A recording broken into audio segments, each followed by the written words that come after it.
JK Yadav Films present. उठाओ टंगरी कई बंगाल बाजी उठाओ भंगरी उठाओ भंगरी कई बंगाल बाजी तोरा ओही में हम खोसाब न मरी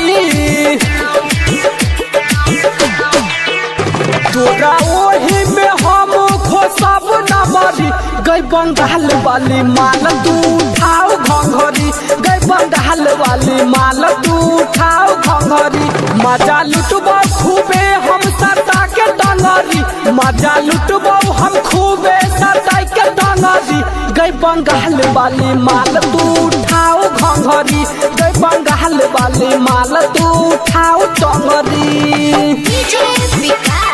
उठाओ भंगरी उठाओ भंगरी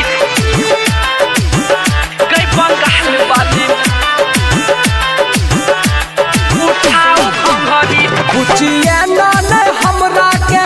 बोलेगी हाँ बोलेगे बात माने तू हाथे में ले लेगे हाँ ले लेगे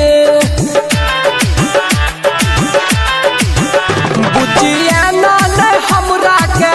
बोलेगे हाँ बोलेगे बात माने तू हाथे में ले लेगे हाँ ले लेगे आई तोरा से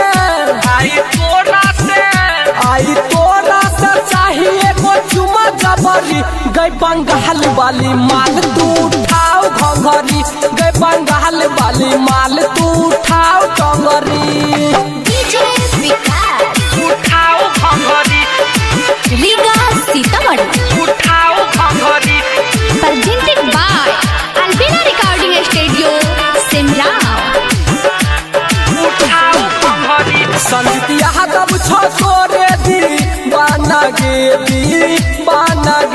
राइटर अनिल क्या करी है नहीं माना गे हाँ माना गे संगीतिया तब छोरे दी बाना गे हाँ माना गे राइटर अनिल क्या करी है नहीं माना गे हाँ माना गे दूर हमरा से नहीं भागे है गे लबरी गई बंगाल वाली माल तू उठाओ घंघरी गई बंगाल वाली माल तू उठाओ टंगरी गई बंगाल वाली JK Yadav Films